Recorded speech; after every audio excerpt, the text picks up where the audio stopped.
My guest again is Robert Ellie Rubenstein, the author of this book it's called An Italian Renaissance, Choosing to Come to Canada. Now, I want to get back to your conversations with your father, because I'm intrigued by that. How did the relationship change? You are now working in the business, so you're more equals. Was he forthcoming? He doesn't sound from the book that he would really engage and reveal himself a lot. No, he didn't become any more forthcoming than he had been previously.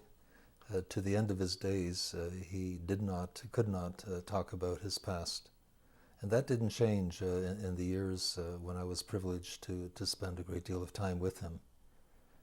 We became closer in the sense that we were working together. We were spending a great many hours together every day.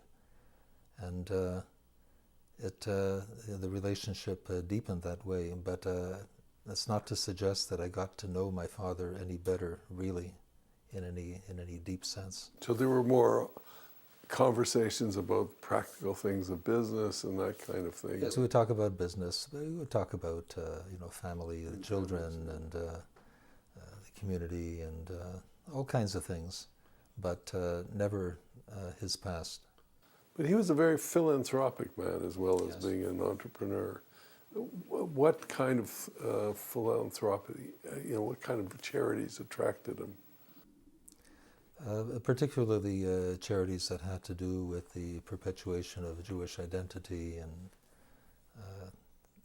anything that would promote a sort of a moral victory over the evil ones who tried to put an end to Jewish existence. He wouldn't have been able to frame it in quite those terms, but as I understood him, that's what it was about. It was about prevailing and about surviving and carrying on. And to him, it was a source of great gratification that he was able to rebuild a family after the war, after losing his first family in such tragic circumstances, and even more so when his children bore him grandchildren. That was something that was extremely important to him, for the usual reasons that people love to have grandchildren. But beyond that, there was a certain cosmic significance to it for him. Coming where he came from, being at the very edge of despair where it looked like there couldn't possibly be a future for him, and to be able to look back decades later and see what he accomplished in human terms was something that was very important to him. Well, one thing that I'm curious about is, it's not in the book at all, or maybe it is and I missed it, but he's a Hungarian Jew. And Hungarian Jews play a very important role in the modern world. Reichman, Soros, all these guys, and it's in the arts as well. To what extent would you attribute the fact that he came from Hungary to the way he grew up? I don't know. I don't think you discussed it in the book. Well, it's always dangerous to generalize about groups of people. You can't generalize about the Jews of Hungary any more than you can the Jews of Poland. There were, of course, big city people. The people who lived in Budapest were very different from people who lived in smaller places. They tended to be highly assimilated. If they were religious at all, they were affiliated with the Neolog stream, which is the Hungarian reform. There was very little orthodoxy in the big city. In the medium-sized towns like the one that my mother lived in, Szerencs, people were conventionally religious. It was a traditional society. I don't think, from what I know about it, that there was a great deal of passion about it. It was routine. It was the way everybody lived. There was a traditional structure to society. The nuclear family was very important. And people did things because their parents did them and their grandparents before them. In a tiny little place like the one my father grew up in, which is really a remote peasant village, there was no support system. There was no Jewish community, really. The nearest community, and that wasn't a big one, was 7 kilometers away in Mezőkövesd. In a place like that, people had to rely on their own resources, and that made for a very visceral attachment to their Jewish identity, but one that was informal. There were no opportunities for Jewish education. They knew the bare basics, but those things were important to them. Some people held on, some people didn't. The process of erosion among Jews in the modern period, of course, is something that affected Jews everywhere. It was probably somewhat more advanced in Hungary before the Second World War than it was in most of Poland, just because Hungary was more Western than Poland was. And the fact is that the great majority of Hungarian Jews are really transplanted Polish Jews from the region of Galicia, which was part of the Austro-Hungarian Empire before the First World War. And it was poor, persecuted Jews in Galicia seeking economic opportunity and better treatment in Hungary. But I have a hypothesis. I'm trying on you. And it's that for one reason or another, I don't know what it is, and it's related to wanting to compensate and recover a positive view of the world and restructure the world.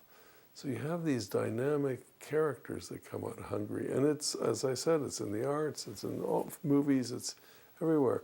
And they're Jewish, and they do, really quite ambitious things.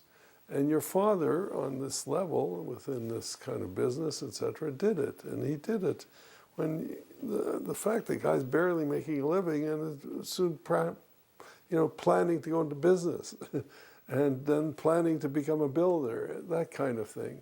I think that's unusual. And it comes out in your book when you say, and I see the book, and you can comment on this, as a statement against the children of the Holocaust where you were featured, and against Epstein's thesis that you carry the burdens in this, that your book is about that whole thesis, which is, I think, a Hungarian thesis of Hungarian Jews. And it comes out more in them than I see as a reader in anybody else. Now, has that got any validity? And even do with Primo Levi, when you quote Primo Levi and say the losers live on and the good people die, and I can't quote him exactly, but that's not your view of the thing. Your parents were good people and they survived. And that's your statement. Well, what you say is very interesting. I never thought of it that way, but you may be onto something. I never really focused on the difference between Hungarian Jews and others in that particular way, but there may be something to it. Because I think they're an intriguing group, There's so many of them who've done so many interesting things in disproportionate numbers. I mean, just as Jews do interesting things in disproportionate numbers, and when particular groups do that, you say, what is in that group that makes it as part of their culture? And since they're a subgroup of Jews, that's why I raised it. And your mother is another interesting character of a very different order, of a very dynamic, outgoing woman, etc. So you have that characteristic. Perhaps it has something to do with the fact, as I mentioned previously, that Hungarian Jews are really recently transplanted Polish, specifically Galicianer Jews. So they came really from the heartland of Jewish identity, which was Poland. It had the critical mass. It had the great numbers of Jews living a very intensive Jewish life.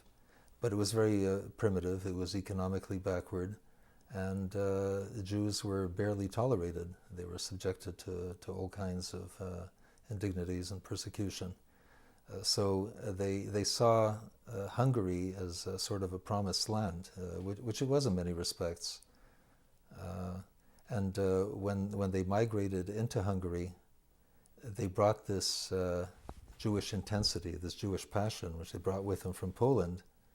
And they got right into things in Hungary. They took advantage of the opportunities for education and advancement in the professions and in business that Hungary offered. But they were close enough to the source that somehow they were able to retain their Jewish identity and make that work in a positive way.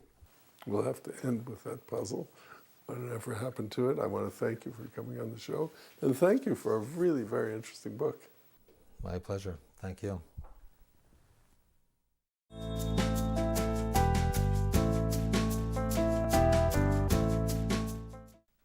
I do hope you enjoyed tonight's show. We aspire to provide high quality as well as entertaining and objective programming that will inform, enlighten, and enrich the public's knowledge of Israel and the Jewish world. Comments are always welcome. So our memberships, please join. I hope you'll tune in next week. I'm Howard Edelman. Good night until then.